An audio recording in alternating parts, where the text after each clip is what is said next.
Bloomberg Audio Studios. Podcasts, radio, news. This is Bloomberg Businessweek Daily, reporting from the magazine that helps global leaders stay ahead, with insight on the people, companies, and trends shaping today's complex economy, plus global business, finance, and tech news as it happens. The Bloomberg Businessweek Daily podcast with Carol Masser and Tim Stenevec on Bloomberg Radio. The latest on the Charlie Kirk assassination. The suspect in the killing, identified as Tyler Robinson, 22, of Utah, after a tip from a family member led to his apprehension. Joining us is Josh Wingrove. He's Bloomberg News senior White House correspondent. He joins us from the White House. He's featured on a new episode of the Bloomberg Big Take podcast discussing Charlie Kirk's impact on conservatism. It's called The Big Take: How Charlie Kirk Changed Conservatism. Josh joins us from the White House. Josh, we spoke earlier with Miles Miller at the latest on the case and what we heard at the press conference earlier. I want to take a big step back and understand the life and legacy of Charlie Kirk, because no question, an outsized force when it comes to Republican politics, friends and close to so many in this current administration. What is the political legacy that he leaves behind? Yeah, I mean, he was arguably the most influential conservative of his generation, starting with Turning Point USA, which looked to mobilize conservatives on campus. Of course, American conservatives have long complained that they don't get a fair shake on college campuses, and the professors there are too liberal, and so they saw that as sort of one front of the struggle to sort of expand the conservative tent, as you will, and Kirk really led the push on that. He was also a very early supporter and advocate for Donald Trump specifically, and spoke at his convention regularly. All this, of course, at a young age. He was 31 when he was shot and killed on Wednesday. So this is just a very, very influential figure. It's hard to really put into words. Trump, his son, Vice President Vance, everyone is putting out statements and mourning him. Of course, Trump himself this morning was the one who announced the arrest or let it be slip that there had been an arrest in the case in Utah. And so Kirk's influence is just so big. There are questions now as to where this goes, of course, including more logistical ones about who will run Turning Point. Can it still be as effective without Charlie Kirk? And more broad questions about, where we go from here. President Trump indicating that he worries or is treating this as part of a larger left-wing effort. And we should note there's no evidence yet from investigators that that is fully the case. In other words, that this shooter was participating in some sort of network. But President Trump thinks it is growing from, left-wing protests and advocacy. In particular, this morning renewed his threat to potentially pursue some sort of racketeering investigation against George Soros, not for this, but more broadly for funding left-wing protesters. So this has the chance to sort of be the basis on which Trump tries to do stuff, and that's what's got a lot of Democrats concerned. God, we just feel so broken, Josh, in a moment of tragedy, and all I can think about is his friends, his family, a loss of life. And I understand there's a lot of political discourse out there, and it just makes me think, like, why can't we all get along? Why can't we discuss the differences we have? What is, though, also the responsibility, perhaps, of those who know Charlie Kirk, of the president, perhaps, of the Republican Party, of conservatives, and maybe saying, hey, enough. There's been too many political targets and shootings and incidents and political violence. What's the responsibility of all politicians to step forward and say, we need to stop this? And what's the likelihood that any of that happens? I mean, the Utah governor has been calling to take down the temperature in his press conference this morning. Of course, he's a Republican. There are calls from both parties to do that, lest this sort of spiral into other violent acts, or without that, even just sort of further embitter the partisan kind of environment that we're living in here in the U.S.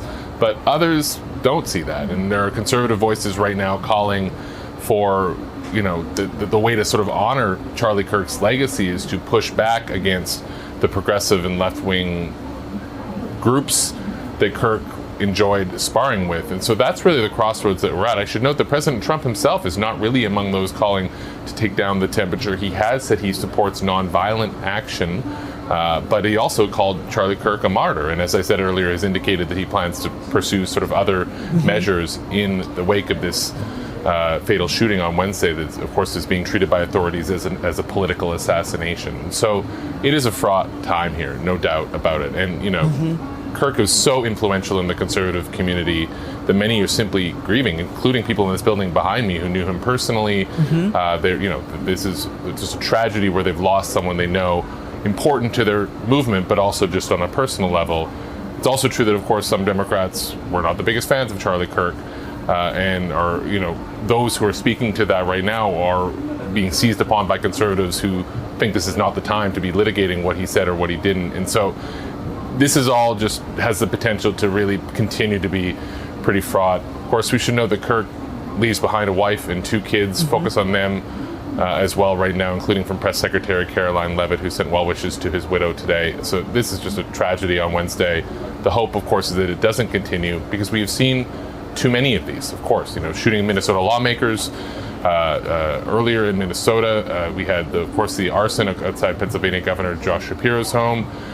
We've had shootings in the past of lawmakers, including Steve Scalise, a Republican, including Gabby Giffords, a Democrat. There have been too many of these in America, I think, is a pretty widely held view right now. And the question is, what can be done to sort of bring down the temperature and not have these sort of spiral into, God forbid, more violent acts. That's not something we should, anyone wants to see happen. I should note that President Trump is emphasizing, though, the acts that have targeted Republicans, not so much the ones that have targeted Democrats. So he's feeding sort of his audience a different view, a partial view of the overall landscape of political violence that we're seeing in America over recent years. Yeah. As we know, violence doesn't distinguish between parties, and we certainly have seen that play out.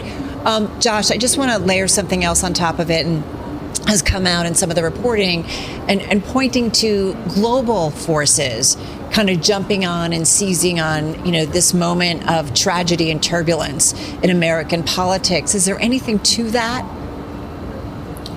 I think it's a little early to say yet, but there certainly are concerns and reports and indications that, essentially bot armies are pouring gas on the fire, for lack of a better phrase. And that is a concern that predated the fatal shooting of Charlie Kirk. To what extent are, through social media platforms, Americans being exposed or manipulated by foreign actors? This is a long-standing issue. We just don't know yet how much it's playing here. But of course, it's a concern that this is just another partisan issue that can be sort of seized upon by America's enemies to inflame domestic political tensions. Josh, a lot happening out of the nation's capital. We're speaking with Josh Wingrove. He's senior White House correspondent. I want to talk a little bit about shifting gears, the U.S. urging G7 sanctions on Russian oil as President Trump loses patience. I feel like the idea of losing patience is something that we've heard with regard to Russia quite a bit over the last few months. Josh, what's the latest? Yeah, the U.S. is proposing that the G7 sort of increase the pressure on Russia, including by sanctioning China and India for their purchases of Russian oil. Of course, the U.S. has taken steps towards India, but not China itself. And talking about some other measures in terms of trying to further monetize or even seize Russian assets that are frozen. Of course, most of them are frozen in Europe. In other words, the U.S. can't get its hands on it quite yet. So they're sort of trying to tighten the screws on this at a time when Europe is already considering its biggest sanctions package, or more recent, sanctions package. I believe this would be the 19th one.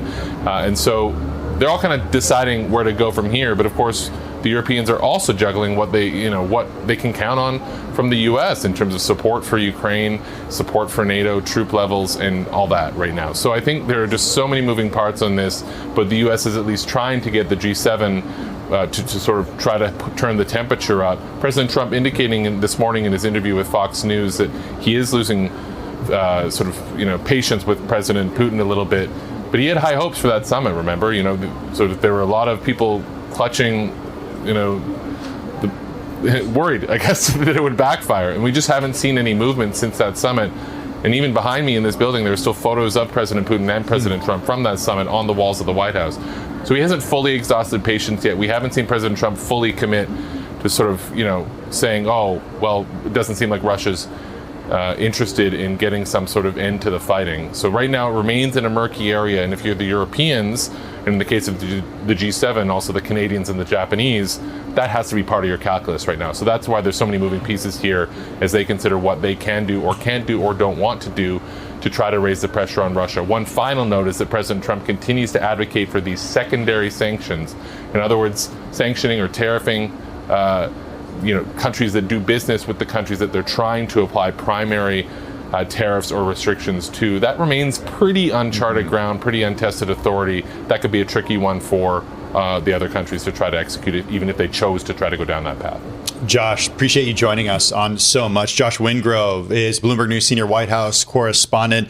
Also, make sure to check out on the Bloomberg terminal a lot more stories from our team in Washington, D.C., including the president sending the National Guard to Memphis in its next deployment. Also, for more on Charlie Kirk, check out the latest episode of the Big Take podcast featuring Josh Wingrove. It covers the legacy of Charlie Kirk and how his death is rippling through the political world. You're listening to and watching Bloomberg Businessweek Daily. Stay with us. More from Bloomberg Businessweek Daily coming up after this. You're listening to the Bloomberg Businessweek Daily podcast. Catch us live weekday afternoons from 2 to 5 Eastern. Listen on Apple CarPlay and Android Auto with the Bloomberg Business app, or watch us live on YouTube. Now we want to get to some market news. There's a lot going on, and it's not just Gemini, which is still up about 31% in its first day of trading. And we're going to talk about that a little bit later on. We are also watching some of what's going on in some of the different asset classes. And I don't know if you've checked out gold recently, Tim, but it has rallied by nearly 40% this year. It is making it one of the best performing commodities, outpacing other market gauges, and that includes the S&P 500. Central bank buying, geopolitical uncertainties, inflows into ETFs, all supporting the commodity. Our next guest is someone we've turned to for years to talk gold and much more. Back with us is Axel Merk, president and CIO of Merk Investments, joining us from Menlo Park on the West Coast. He manages the ASA Gold and Precious Metals Fund, up more than 100% so far this year. The Van Eck Merk Gold ETF, with about $2 billion in AUM, meantime, is up 38% year to date and invests in the precious metal. Axel, Carol mentioned how well the fund has done and how well the commodity has done in recent years. But let's look forward. What is the outlook for the remainder of this year in your view for gold? Great to be with you. And the fact that you're covering gold, I suppose, means it's got the attention of mainstream media. So is that the top? Is this the top then? Is that what this means? That, if anything, is the most pessimistic thing I've heard about gold in a long time. Okay. Well said. It took you so long to get me on the air, right? But I mean, obviously, we've had a stunning run, right? And obviously, we have to keep in mind if something is this volatile on the way up, there's always a risk on the downside correction. That said, if there are two key drivers, I think. One is in the US, we have an easing path at the Fed. And if you take the European Central Bank, for example, as far as the eye can see, rates are going to be steady. So we have a more dovish monetary policy. The other one is the broader debasement trade. And of course, is that correlation or causation, anybody's guess? If that is the case, that may have legs that might last years, so to speak, right? The dollar was always the cleanest shirt. One thing I'd like to mention that maybe not the other guests are not mentioning is when we talk about tariffs, it doesn't just impact the trade, the flow of goods, it impacts financial flows because that's the other side of the goods trade. And so I happen to believe that a wrench has been thrown into the engine that we call the exorbitant privilege, that it's more difficult to use the US to finance things for higher returns abroad. Obviously, this is not a light switch or anything like that, but a side effect is higher borrowing costs in the US, and in the absence of fiscal discipline, it means more pressure on the Fed to lower rates, and we've obviously seen plenty of that. And so that's a dynamic that has a lot of way to play out. And of course, the other context is that valuations are somewhat high. And what do you, in the equity markets more broadly, and what do you do to diversify? Now, I'm not suggesting that gold is very cheap here, but gold historically is one of the things that does well in an easing environment, especially also does well if we were to have a more severe correction in the stock market. And so an increasing number of people have been looking for this sort of diversification. Well, what's interesting, too, as we've seen gold take off, and you talk about throwing a wrench into the U.S.'s exorbitant privilege. I mean, I'm looking at the dollar, or at least the dollar index, Axel, which is down about 10% year to date. Tim and I constantly are asking guests, is the U.S. an investable? You know, are the days of the U.S. dollar running supreme over, although so much is still done in dollars? Like, I guess we're just trying to get an idea if this is a tipping point for the U.S. dollar. Especially, too, with the kind of rise of digital and stable coins, perhaps.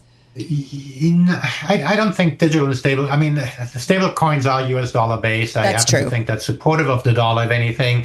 If you look at the breakdown in the G10, the best performing currency is the Swedish krona versus the dollar.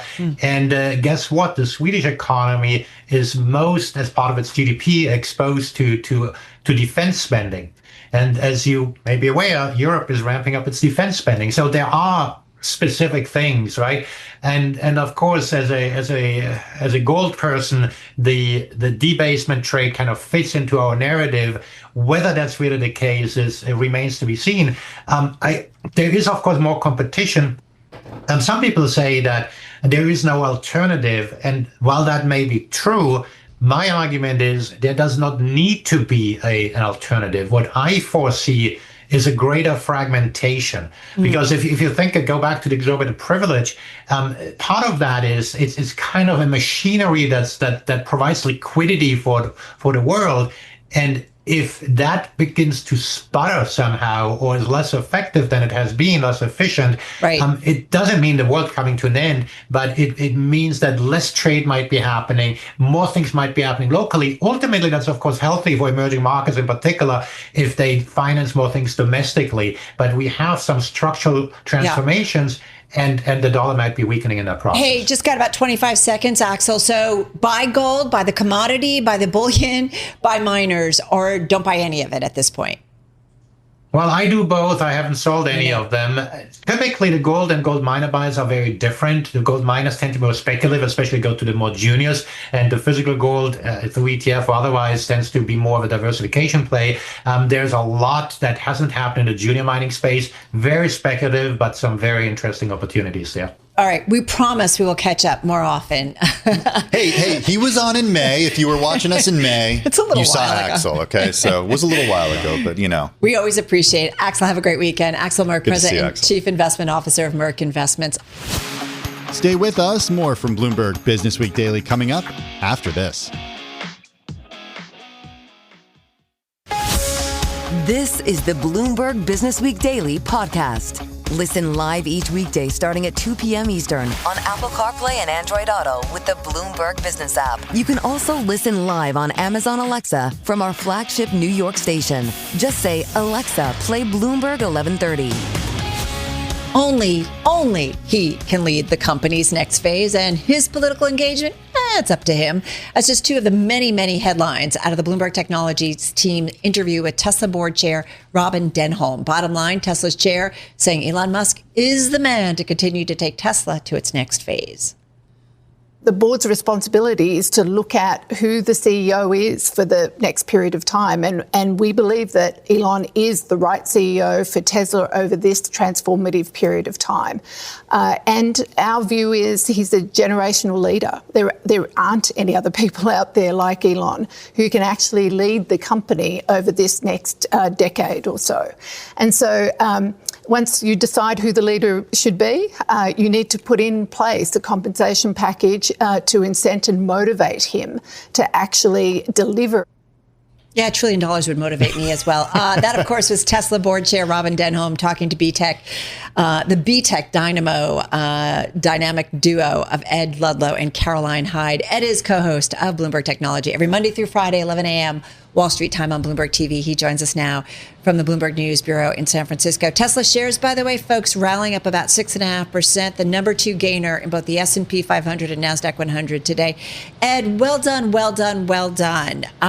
You guys covered so much. And there was and always is so much to cover when it's involving Elon and Tesla. What was a priority for you and Caroline and really your team as you thought about your interview with Robin Denholm? Yeah, when the news broke a week ago that there was a proposed pay package for Elon Musk, the headline was the $1 trillion value of the total award, right? But because of how the board had to communicate it in the proxy, it's like a very dense 300 plus page document that it's incumbent on shareholders to read. The specifics get lost a little bit. And for me, you guys mentioned the politics angle. One of the few things that was like very explicitly codified in the proxy was that the board had got reassurances from Elon Musk that he would wind down political activity. Now, actually, the big takeaway from the interview was that they are actually pretty relaxed about the idea that Musk might continue to have involvement in the political domain. You know, we pushed so hard. When you guys say political activity, and that was too casual. When the board says political activity, what do you even mean? We asked that. Do you mean Musk has told you he won't participate in a political party, or he'll stop making donations behind specific candidates or initiatives? And Denholm's response was really simple: it's up to Elon Musk what his political activity is, but they are reassured enough that this package, they will get in return somebody that will be focused on Tesla. You know, I appreciated how you pushed her, Ed, because if you think about Elon Musk's own political evolution, I mean, he said in the spring of last year that he wasn't going to donate to either political candidate. This was when Joe Biden and Donald Trump were running against each other. That all changed after Butler, Pennsylvania, in the assassination attempt. And then, you know, Elon went full-fledged and even served as part, you know, in the administration in the capacity of for Doge. So we saw how quickly he changed his mind in a very short period of time. So I guess it can only be up to him because he's the one who makes these decisions. I don't know. Well, the way that Robin Denholm put it, and you know, this was an on-the-record, on-camera interview, and Miss Denholm, I'm sure, chose her words very carefully. But she said that Musk's political activity or time in government has concluded, and he is now back focused on Tesla. You know, the main thing that we got to, it was a long interview, right? But again, the detail is like so important in what the board is requiring of Elon Musk. You know, these are not goals. The word goal is not correct to say that Musk gets $1 trillion in the end if he hits goals. They're mandatory requirements. And if he doesn't hit the operational and financial goals, Denholm was very clear, like he doesn't get not the dollar value comp. But remember, at the heart of this is that Elon Musk's condition, it was a negotiation. And what he wanted was voting power. Because Musk's idea is that with greater voting power, he will be able to keep Tesla focused on a future that is about artificial intelligence, not necessarily the legacy of Tesla, which is selling electric vehicles to consumers. Well, speaking of power and voting power and just power generally, I mean, there's been a lot of criticism, I think it's fair to say, Ed, of the Tesla board yes. and who's in charge. And, you know, Robin Denholm, I mean, I'm looking at the Bloomberg description, Australian business executive, former accountant who's chair of Tesla, chosen by Elon in November of 2018 to be chair. And prior to that, she was relatively unknown. I'm just curious about the board, and correct me because you know this company. No. But nothing's correct. Like, what do we need to know about the Tesla board and what they say and what it really means to what Elon can and can't do? I regret not saying this out loud explicitly. If I did not then ask, you know, I should have asked about it. But basically, the criticism from all kinds of investors, the biggest institutionals on Wall Street to the smallest retail investors, is that it's a rubber stamp board that just does what Elon Musk wants. There's something really important to understand, that it was a special committee that negotiated, meeting with Elon Musk 10 times, this compensation package. So Musk had input into it. But the special committee is made up of just two people, Robin Denholm and then Kathleen Wilson-Thompson, who also kind of chairs the financial and comp committee on the Tesla board. A board of two, or a committee of two, because Elon Musk is on the board, so he recuses himself technically, even though he negotiates. And then his brother, Kimball Musk, is on the board of Tesla, but he's his brother, so he recuses himself from negotiating the comp. It actually was really important to say that out loud. Now, at the end of the day, it's a shareholder right to vote on this package on November 6th. And a lot of what Denholm was explaining, and she really wanted to get this across, this is a proposal. You have the right to vote on it. So you need to understand what's in it. Even though there is some sort of, there is skepticism about how solid that board is. Robin Denholm lives in Australia, for what it's worth. But I can tell you from conversations in the company, investors that I know, she's highly engaged, reads everything, knows everything that's going on. Ed, while you've been on air with us, there's been some breaking news that we'd love for you to react to. This about Apple, a company that you follow very closely. Mark Gurman reporting that Apple's AI and search executive, Robbie Walker, will leave the company. One of the iPhone maker's most senior AI executives, this according to people with knowledge of the matter. This follows a slew of folks who've left in recent months, not just to go to Meta platforms for those huge pay packages. What's your immediate reaction to this? Well, I'm just checking at the stock. You guys have the ticker up. Okay, so the shares haven't sort of plummeted. What I know is limited about Robbie Walker. He had been reporting to John Giandrea, which I'm sure on this show you've discussed Mark's other reporting, which was about who was in charge. So to a point, John Giandrea had led the AI team, and a lot of the departures that we've reported on in aggregate that have left had been reporting onto him. But you have to remember that Craig Federighi, who's like the software chief, the software guru at Apple, he had sort of taken command of the team. So I guess, and I pull up the draft and I'm scrambling to find it, but forgive me for that. But I think that it's just a signal that these exits have continued since that restructure, is what I was going to say. No, you're laying it out really well. And we should remind everybody, the news came out when Ed was speaking about Tesla. So, yeah. It said after leaving, I guess, his Siri role, Walker became one of the top Apple execs working on the new AI-powered web search system to compete with Perplexity and ChatGPT. It's scheduled to debut next year. So, in the spring. Kind of fluid, huh? Yeah, I mean, I'm doing this deliberately because it's relevant. You know, part of the Denholm conversation about why it has to be Elon Musk that leads Tesla is that you have right now this huge talent war. Apple is one of the losers of it, let's be honest, based on the reporting. Meta is paying over the nose to get people. And Denholm's argument about Elon Musk is that he's a draw. So the compensation doesn't really matter. People want to go and work for him because he's seen as this great engineering mind, and he's so hands-on, you know, in the trenches. I believe he's been in the building I was in is 3000 Hanover Street, which is like the global engineering HQ. And Elon Musk was there this week and getting involved in stuff.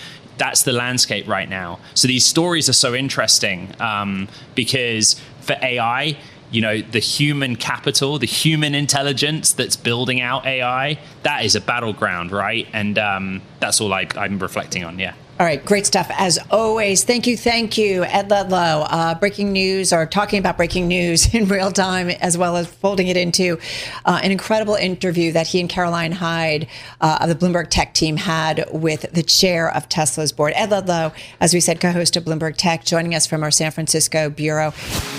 Stay with us. More from Bloomberg Businessweek Daily coming up after this.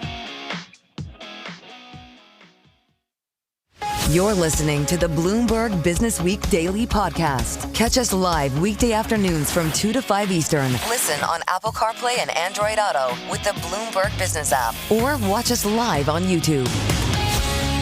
I'm driving in my car. How about you let me drive? Oh, no. This is not a toy. Who's gonna drive you home? Honey, please, I'll do the driving. Drive on. Excuse me, I want to drive. It's the question that drives us. This is the drive to the close. That funky music will drive us till the dawn. On Bloomberg Radio. All right, everybody, we've got just about 19 minutes to go until we wrap up the trade on this Friday, wrapping up the Friday session and also the week overall. Gotta say, very clear. What I love about the Bloomberg is I always have these charts up of the S&P, Dow, and the NASDAQ 100. How's it looking? What's going on? You've got the S&P at its lows of the session, so a straight leg down. We're down only 8 points, but the point is we are definitely off our best levels of the session. We've seen this movement in like the last 20, 30 minutes. So makes me wonder a little bit of what's going on. Maybe people ahead of the Fed meeting next week, closing out positions. I'm not quite sure. Dow Jones Industrial Average, it is down 283 points, down 0.6%, and NASDAQ 100 still in positive territory, up about 1/3%, but it too has rolled over off its best level of the session. So I'm taking a look at our Markets Live blog to see what is going on.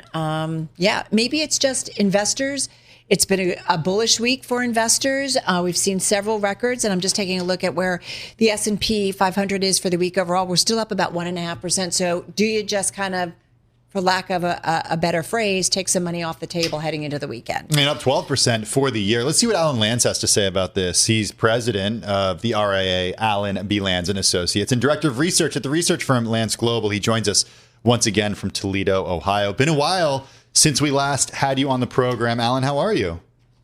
We're doing well. How are you, Tim? We're doing well. It's good to talk to you again. I wanted to just get your idea about where we are in this market cycle, given I think a lot has happened, especially since April, so-called Liberation Day, and the way that investors have essentially shrugged off the threat or implementation of tariffs. Yeah, it's been an incredible rebound, and I agree with what the investors are doing as far as at the close here, and that's taking a little bit of profits. When you look at a company like Oracle, that's one of our core positions, but I'd be much more inclined to take partial profits there and redeploy them into areas that haven't moved, mitigate risk rather than chasing. I think we're about in the sixth inning. I know you have a lot of people on, and they're talking first, second inning. But really, when you look at the valuations here and now the IPO market's starting to heat up, we still have a ways to go. We're not at the end of this, but we're more than halfway through. So those people loading up and chasing the AI plays, I think you got to be nimble enough to get out in time. That's for sure. Well, investors look like they're getting out ahead of the weekend. I think it's kind of notable, and I'm sure you've got your screens up and you're looking at the trade. Is it just good week, bullish week, and maybe you just take a little bit of a breather ahead of next week's Fed meeting, or what?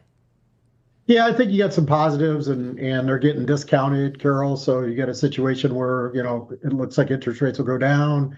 The IPO market's heating up. Good news with some of the tech stocks, and as far as even the TAM, situations as far as with NVIDIA and what have you. So I think it's a situation where why not take some money off the table? The interesting thing, there's still some good buys out there, some leaders that haven't moved.